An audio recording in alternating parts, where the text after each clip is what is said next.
안녕하세요. 법학 박사 김철중입니다. 오늘은 소장, 답변서, 준비 서면, 소송 정반에 관한 건 그 이전 단계에서의 내용 증명, 그리고 요 민사 말고 형사, 고소장, 검찰항고 재정 신청, 그리고 항소장, 상고장, 여러가지 항소유서, 상고유서 이런 거에 대해서 가르쳐 드리겠습니다. 우리가 이제 예를 들어서 뭐 누수가 발생해 가지고 위층에서 자꾸 아파트에 사는데 누수 때문에 밑에 사는데 피해가 발생했어요. 예를 들어 그러면 이 누수 내가 자가일 수도 있고 상대방이 임차인일 수가 있잖아요. 세대를 살 수 있고 또 거기에 주인이 살 수도 있고, 그리고 이 공유 부분이나 전유 부분에 따라서 법리나 판례가 다 달라요. 내가 이런 걸 바로 이제 소송으로 가면 입증 책임이 소송에는 내가 주장하는 사람이 입증을 해야 되거든요. 쉽지가 않고 또 그 손해 발생이라는 게 전문적인 내가 사가 있잖아요. 내가 아는 사람 그냥 불러가지고 그 감정하는 거하고 그거 믿어주지도 않아요. 그 법원에서 전문 손해사정사라든지 탐정 이거 누수 탐지할 수 있는 그런 막 등록해 놓은 사람들이 많아요. 뭐 전문 감정인 그리고 뭐 감정평가사 그 두 개 업체를 선정했고 너 골라봐 이렇게 그렇게 내가 고르면 걔들을 선정하는 거거든요. 그래서 비용도 많이 들어요. 물론 내가 승소하면 그 비용을 받을 수 있지만 시간도 많이 걸려요. 누수 실제로 뭐 몇백에서 몇천인데 실질로 소송해보면 길을 지고 이래. 그러면 내용 증명을 잘 보내서 민사나 형사 이렇게 내용 증명 보통 전문가들도 그렇고 일반인도 그렇고 수준 낮게 뭐 한두 장 보낸 게 아니고 수십 장 보내가지고 이 법리적으로 너들이 이렇게 만약 민사 형사 제기했을 때 어떻게 이런 거를 법리적으로 딱 적어주면 그 사람들도 그 변호사 법무사 전문가한테 딱 가고 물어보거든요. 이거 보이는 중하면 이 사람 말이 맞고 하면 피해 조치라든지 피해 금액을 입금하는 경우가 많아요. 저는 최근에도 그렇게 많이 성공했고요. 근데 이게 예를 들은 거 누수고 다른 뭐 검전 내가 돈을 빌려줬어요. 아는 지인한테 뭐 보통 보면 차용증 안 쓰는 경우도 많잖아요. 차용증 반드시 쓰는 게 좋고 또 이체를 하는 게 좋은데 현금으로 준 경우도 있고 이러기 때문에 내용 증명으로 증거를 만들어야 돼요. 증거를 만든다는 게 뭐 이렇게 위변조하라는 게 큰일 나고요. 사문사나 공문서 위변조죄가 있기 때문에 처벌받아요.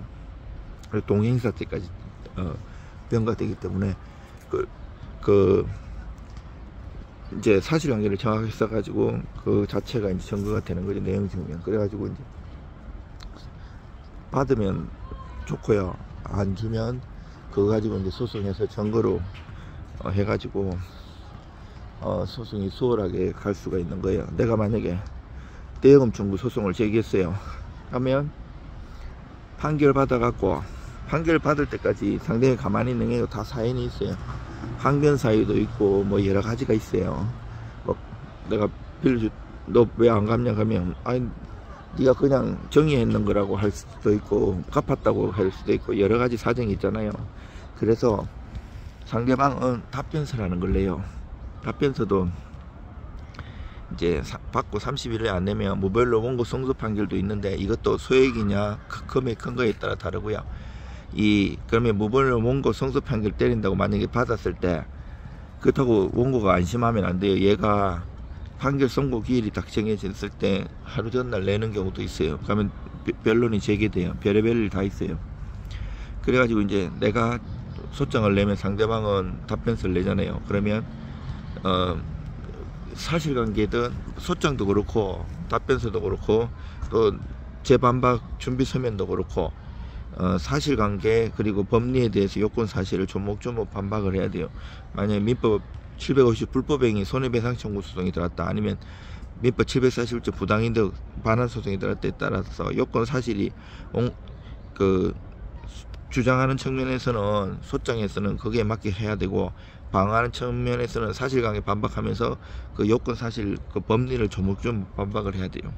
그래서 만약에 판결을 받으면 그 판결 정본을 받아 가지고 거기다가 집행문 받고, 이 처음에 받는 걸 초도라고 하는데, 초도는 그 정본에다가 바로 집행문 청구만 하면 종합민원실에 바로 집행문 넣어줘요. 그리고 송달정문, 확정증명, 판결 정본 이거는 1,000원, 집행문 500원, 송달정문 500원, 확정증명 500원, 이렇게 총 2,500원 인지만 내면 되는데, 만약에 내가 이걸로 강제집행을 한번 해먹었어요. 은행 압류를 했어요. 또 다음에 내가 뭐 경매를 넣고 싶다 그러면 제도 부여를 하고 해요. 이건 재판장이 허가를 받아야 되기 때문에 일주일 정도 걸려요. 거기다가 새로 발급받고 밑에 바코드 번호가 새로 달라요. 옛날에 써먹는 거는 못 써먹어요. 거기 종이로 내도 걔들이 검색하고, 걔들이 죄송합니다, 법원 직원이. 그리고 전자로 하면 기계에서 그 이전에 있는 건 중복이라 해갖고 안 받아줘요. 그래가지고 이제 강제 집행해가지고 돈을 받을 수 있고, 만약에 금전채권에 그 판결 선고에 가집행할 수 있다 나오걸랑요. 그러면 가집행으로 얘가 항소하더라도 할 수는 있어요. 근데 나중에 확정되면 본집행으로 전환해가지고 채권함 추심해야 되고요. 이게 쉬운 게 아니에요. 뭐든지 그 전문가가 다 이유가 있는 게, 고도의 다 이렇게 전문가도 수준과 이런 게 겁이 다 달라요. 이게 많이 해본 사람, 저는 15년 넘게 법무 업무를 하면서 많이 해봤던 사람들은 이 감이라는 게 있어요. 돈 받는 것도 그렇고, 내가 강제집행도 수백 가지 넘걸랑요. 제3명지, 채무불이행자, 업무등재, 채권함 추진도 또 수백 가지 넘어요. 뭐 은행, 보험, 정권, 보증금, 배당금 많이 있습니다. 그 상대가 답변에 반응하는 거 봐서, 아니면 그 채무자한테 전화 오는 거 봐가지고 다 달라요. 얘 어떤 상태라는 게, 그런 감이라는 게 있어요. 그리고 본인들이 하면 할 수는 있겠죠. 근데 이제 그 시간에 자기 일을 해가지고 돈을 많이 벌겠죠. 우리 법무사들도 내가 집을 사면 내가 등기 안에 등기할 줄 알죠. 눈 감고도 할 수 있죠. 15년 동안 하면. 근데 다른 가까운 법무사 맡기는 게, 나는 그 시간에 다른 손님들 도와주고 돈을 버는 게 낫지. 자기 업이 있잖아요. 똑같아요. 그거 한번 보증 나오고 등기도 막 일주일, 2주일 돌아다니다 결국 안 되고 사고 나고 이러면, 왜 전문가들 돈 받고 하는지 알게 될 거예요. 그래가지고 이제 돈 못 받았을 때 이제 사기죄로 고소하는 경우도 있어요. 이게 이제 민사로 해야 될지 형사로 해야 될지 같이 해야 될지, 이것도 다 그거에 따라 달라요. 만약 사기도 엄청나게 많아요. 사기 유형도 뭐 대여금 사기, 투자 사기부터 해서 이게 많잖아요. 그러면 이 대여금 사기라고 하면, 만약에 돈 빌릴 때 변제 대여 당시에 변제 능력과 변제 의사가 있어야 되는데, 그걸로 없은 거를 깨주면 되거든요. 그러면 고소장을 그렇게 쓰면 상대방은 열람해가지고 피고서인 조사할 때 부르걸랑요. 경찰이 불러서 가면 만반의 준비를 해갖고 가야 되는데, 대충 부른다고 가면 안 되고요. 고소장 열람해갖고 일주일 정도 시간 달라 해가지고 딱 어떻게 반박해. 그래서 이 고소장에도 자세히 막 수지장 써야 될 게 있고, 간단히 써야 될 게 있어요. 고소장 쓰고 고소장 열람한단 말이에요. 사건 유형에 따라 사기도 다 다르고요. 빨리빨리 판단해야 돼. 갖고 보충 서면을 자세히 하면 이거 열람 안 하거나 들어오는지도 모르고, 도망갈 길을 사기꾼들한테 넣어주면 안 되거든요. 그래서 뭐든지 사건이 결이 있고 다 달라요. 이게 손님들은 마음이 급하고 인터넷 돌아다니는 양식이라든지 이런 게 있으니까 결마다 다 다르게 써줘도 저거는 저렇게 썼는데 이렇게 하면 사건이 잘 되지를 않아요. 이 전문가하고 원팀이 되는데, 전문가가 왜 있겠어요? 다 오랫동안 해본 사람이 나름대로 감이라든지 쓰는 그게 있거든요. 저는 사건을 많이 안 맡고, 소수의 사건은 그것도 비용 많이 받지도 않고요. 전문적으로 많이 해요. 저는 공부하는 걸 좋아해가지고 사건을 만약에 손님 서류만 이렇게 산더미처럼 돼 있어도 50분 이상씩 가요. 그 변호사라든 판사 이상으로 그걸 더 많이 보죠. 그리고 법학 박사이기도 하고 계속 공부하고 1년 360일 연구실 와서 연구하고 검토하고 이럽니다. 지금 여기 서울교대 바로 옆에 이제 제 사무실이라 가지고 연구실도 있고 서울법학과 부동산 연구소 그리고 법무사 사무실 있어가지고 교대에 지금 오면서 잠깐 짬 내가지고 이렇게 영상 찍습니다. 저 이제 바쁘기도 하고 이래가지고 앉아가지고 뭐 영상 찍고 이럴 시간은 없어요. 그래서 이해해 주세요. 뭐 이렇게 보면서 그렇게 하진 않아요. 보기에서 할 정도면 맡기면 안 되지. 사건 머릿속에 이미 다 있어야지. 일을 많이 해봐가지고 자기가 그냥 체화돼가지고 이렇게 줄줄 나와야 돼요. 그런 사람한테 맡겨야지. 일을 많이 해본 사람 못 당해요. 저는 민사고 형사고 등기고 경매고 강제 집행고 많이 해봤거든요. 대기업 거쳐에서도 오랫동안 많이 하고 이제 지금은 일 많은 것보다는 소수의 일을 하고 공부를 많이 합니다. 그래가지고 이거 항소도 우리나라는 3심제가 민사고 형사고 행정소송이고 3심제가 보장되어 있잖아요. 헌법에서. 이게 항소 기간이 이런 게 달라요. 민사는 그 피고가 재판에 안 가도 원고든 피고는 선고기일 안 가도 판결문을 보내줘요. 그 판결문 정본이 송달되고 2주 내에 항소나 상고를 할 수 있어요. 근데 형사는 내가 판사님 앞에서 딱 선고를 듣잖아요. 그래서 판결문도 안 보내줘요. 내가 나와가지고 종합민원실에 가고 판결문 보내달라고 송달 신청해야 돼요. 인지 내고 그리고 뭐 열람 제한 신청해도 되고요. 그런데 듣기 때문에 선고일부터 일주예요. 기간도 짧고 판결문 송달이 아니고 내가 바로 선고부터. 그래 조심해야 돼요. 예를 들어서 오늘이 금요일이다. 그러면 다음 주 금요일까지는 해야 돼요. 그리고 오후 6시까지 있을 때 직원 있을 때 하면 좋아요. 그 뒤에 하면 이제 당직실이라고 있어요. 당직실에 내도 되기는데요.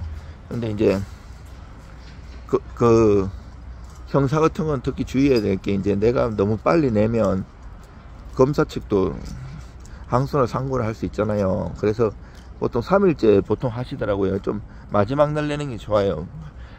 나만 항소나 상고를 하면 형사 불이익 변경금지 원칙에 대해서 또 형을 높이 못 드리는데 검사도 같이 하면 형 더 높이도 많이 나와요. 그래서 조심하셔야 되고 이제 보통 8시 한 다 돼가서 딱 내면 그거 보고 냈네 이래지는 않더라고요. 근데 진짜 안심하게 하려면 더 늦게 내도 돼요.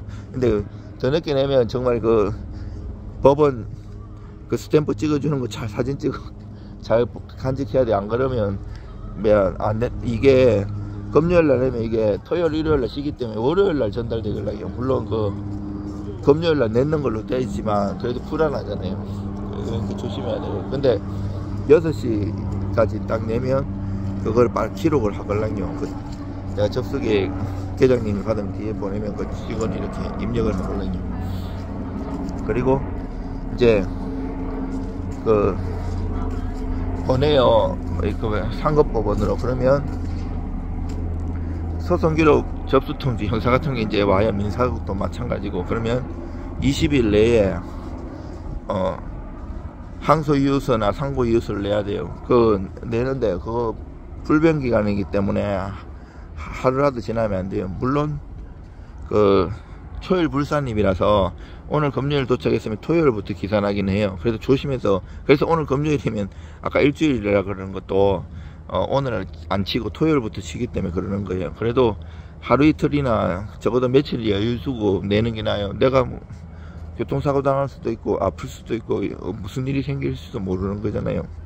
그래서 하고 그 정치하게 잘 써야 돼요. 특히 상고이유서 같은 경우는 법률심이기 때문에 이게 이제 돈 많으면 뭐 우리나라 최고의 김현장 법무법인 맡기도 되지만 돈이 엄청나잖아요. 변호사님들. 그러니까 법무사 이 법률심 서류 쓰는 게 중요하기 때문에 이거를 한두 장 쓰면 하는데 수십 장으로 법리적으로 잘 공부를 해야 돼요. 그게 되게 중요해요.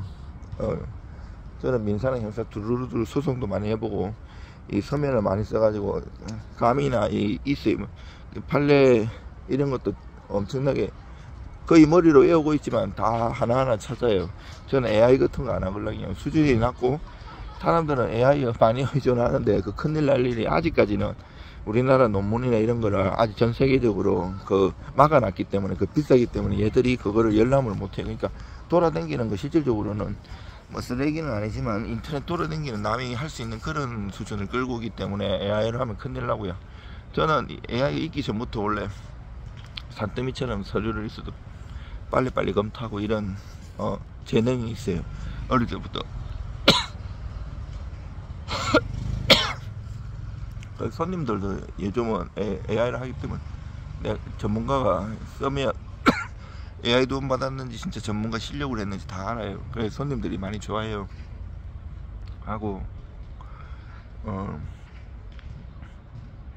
일을 비용이 적게 받는다고 대통령 하고 죽을 힘을 다해서 합니다. 그렇다고 막 싸구려를 하진 않고요. 법무사 받게 할 만큼 받아요. 그렇지만 변호사들하고는 진짜 천지 차이가 많이 나죠.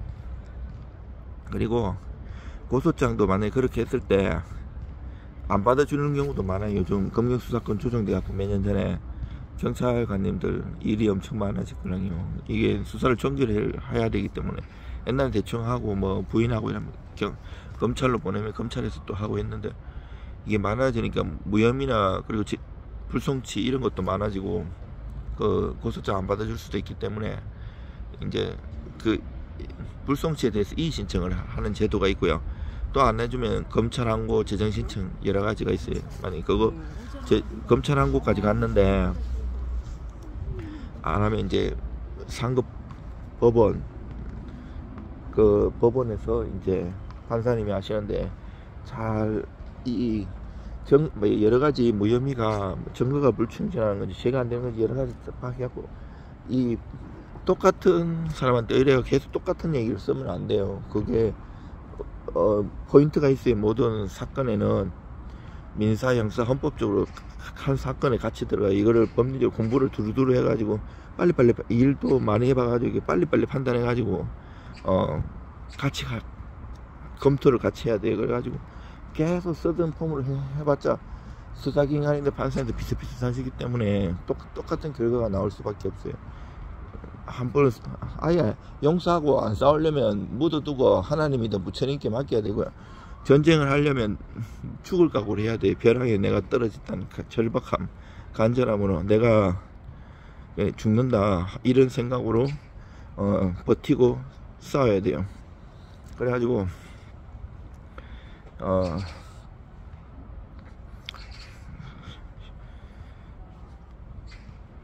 그리고 이제 여러 가지 반대쪽에서도 사실 이제 진짜 이렇게 사기꾼이나 돈 일부러 안 감사하는 나쁜 사람이고요. 걔 중에는 진짜 어려워서 못 받는 경우도 있고 억울한 사람들 많아요. 그런 사람들도 형사 같은 경우 만약에 의견 쓰든 진술 쓰든 그런 잘 써야 돼요. 해가지고 억울함을 면할 수도 있고 또 돈 이제 못 갚아가지고 채무 불이행제 명부 등 재산 명시 이런 거 보면 인생이 망가지잖아요. 그런 거에 따라서 또 답변서나 이런 거를 사람이 하는 거기 때문에 그 채권자의 마음을 녹여가지고 조금씩 변제한다든지 아니면 개인의 생이나 파산제도 있고 여러 가지 서류도 한두 장 쓰면 안 돼요. 한두 장 써서 감동이 안 되겠죠. 수십 장 써가지고 A 플랜에 어떻고 불편 이런 걸 딱 하면 그 사람들도 자기만 보는 게 아니고 전문가가 있잖아요.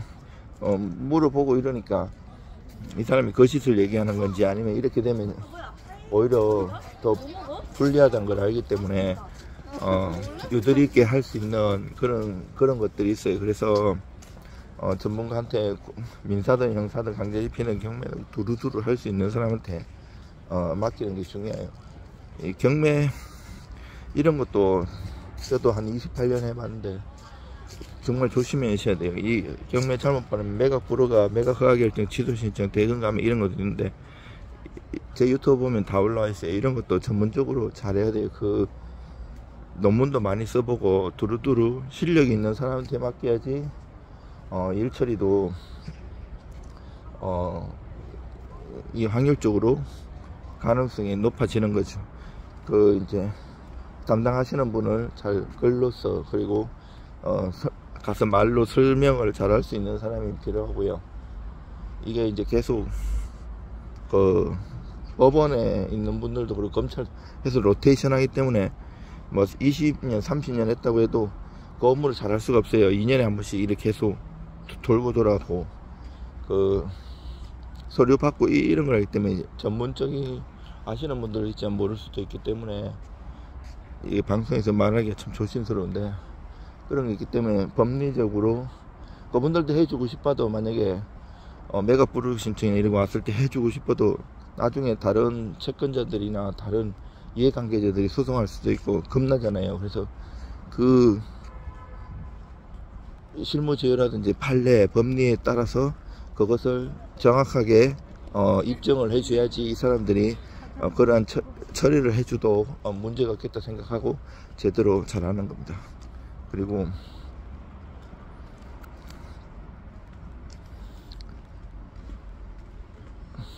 나이 정정, 개명 이런 가족관계 등록 사건도 이거를 대충 해갖고 하면 안 돼요. 이분들도 만약 기각 나면 신분보호사 중요한 변동을 일으키기 때문에 증거가 불충분해야 하기 때문에 그에 대한 판례나 그 증거 이 여러 가지가 있잖아요. 그런 거를 제대로 법리에 맞게끔 딱딱딱 수술해야 되고 증거도 거기에 맞게끔 딱딱딱 하는 게 있어요. 우리가 소송을 해도 단순히 그냥 뭐 이렇게 증거를 막 이렇게 평면적으로 하는 게 아니고요. 내가 공격할 때 몇 개 그리고 상대방이 이렇게 봤을 때 거기에 맞는 포인트에 맞게 딱딱 해야 돼요. 소송이 바로 끝나지 않을랑요. 이 상대방도 변호사나 법무사가 있을 수 있고 본인도 그렇고 사람들이 말싸움할 때도 입이 있는데 가만히 아니 죄송합니다 이렇게 안 하잖아요. 그런 것처럼 상대방도 반박을 하기 때문에 다 내버리고 다 할 말 막 해버리면 나중에 할 말이 없어지는 거거든요. 그러면 소송에서 이길 것도 패소할 수가 있어요. 법리적으로 사실관계 반박, 법리 반박 이런 거를 정말 잘 하셔야 돼요. 그리고 강제집행도 단순히 그냥 하는 게 아니고 이 사람이 그동안 소송을 했던 내용 그 공경에서 정본이 있을 거 아니에요. 공경에서 정본에도 집행부 받고 아까 판결문에 송달정명 확정심 받는다 그랬잖아요. 직업명의 아니라 이행공고 말고 판결 정본 받았을 때. 근데 공경사무실 내가 손잡고 갖고 받은 거 있잖아요. 거기에는 집행부 받아가지고 하면 돼요. 등본에 그 정본해야 돼요. 그래가지고 그거를 했을 때나 이 강제 집행했을 때 그 감들이 많아요. 그런 거에 따라서 괜히 조치를 많이 해가지고 돈 많이 날리는 게 아니고 그때 맞게끔 잘 처리를 해야 돼요. 그리고 뭐 부동산 있다고 함부로 경매 신청 안 하면 돈만 엄청 많이 깨져요. 이렇게 막 감정평가 같은 거 감정평가하는 비용이라든지 송달료 인지로 법원 보감이라면 1000만원 넘게 깨질 수 있거든요. 그런데 이게 유찰 돼가지고 내가 못 받으면 무행위형 민사집행법 102조 무행위형 취하될 수가 있어요. 법무사가 경매 나오면 전자로 이거 어차피 유찰 여러 번 되면 네가 받아도 소용이 없는데 네가 받을래 이렇게 보걸랑요. 안 받는다 그러면 기각시키고 아니면 취하를 시키게끔 유도를 하걸랑요. 그래서 또 거기 이미 선순위자 건전한건이라는 여러 가지 나보다 우선순위 물건은 순위에 따르고 채권자 평등 원칙이 걸랑요. 안번 비례하는데 그 경매 배당에도 여러 가지 제도가 있어요. 근데 만약에 경매 집어넣어도 실익도 없는 경우도 있어요. 눈 하나 깜짝 안 할 수도 있어요. 그런 거를 경매 무조건 넣는다고 돈만 손해고요. 돈만 날리고 또 유체정상 강제집행은 강남에 이런데 잘 사는 집이 한 500만원에 못 사는 집은 100만원도 안 나요. 그거 누가 가져가고 가고 쓰겠어요. 그 사가도 사실 그 경매꾼들 아줌마들 따라다니면서 그 사가지고 그 다시 채무자한테 한 5만원 10만원 더 받고 팔걸랑요. 그런데 유채동산도 꼭 필요할 때가 있어요. 막 하는 게 아니고, 제가 최근에 받은 거는 그 사귀던 사람이 이제 같이 동거하다가 애도 유산시키고 돈을 빌려갔는데, 그 판결 받은 걸로 이제 여자가 판결 받았는데 10년이 지나가지고 나한테 그 왔어요. 그 시효 연장해달라고. 그런데 내는 유채동산 강제 집행을 했어요. 그 남자가 다른 여자하고 새로 살고 자식도 있어요. 그 전화번호를 저장을 하면 거기 떠글랑이 카톡에, 아니면 여자가 알기도 하고요. 알아봐. 그러면 가족들이 알면, 저 자식이 알면 난리 나기 때문에 신청하자마자 법무사 비용이라든지 이자 이렇게 하고, 그때 원금의 몇 배가 늘었어요. 10년 넘어가지고. 이렇게 옛날에는 25%였거든요, 이자가. 지금은 12%까지 판결 그게 떨어졌는데, 25%에서 20%, 15% 이렇게 역사가 있어요. 그렇기 때문에 써야 될 적재적소가 있어요. 그 채권의 감이라든지 채권 유형 따라 다 달라져요. 여러분들 이 끝까지 들어줘서 고맙습니다. 도움 되셨다면 의뢰 주시고 좋아요와 구독 부탁드립니다. 이제 연구실 들어서는 겁니다. 딱 지금 27분을 딱 채우겠습니다. 지금 10초만 있으면 27분인데요. 여러분들 힘내시고요. 채권자는 채권자대로 돈 못 받아서 힘들고요. 채권자도 다 자기가 돈 있다고 하는 것도 아이고, 친구이나 지인 꼬임이 해갖고 빌려갖고 주는 경우도 많잖아요. 채무자도 망해서 힘들고 여러가지 어려운 시기예요. 여러분들 힘내십시오.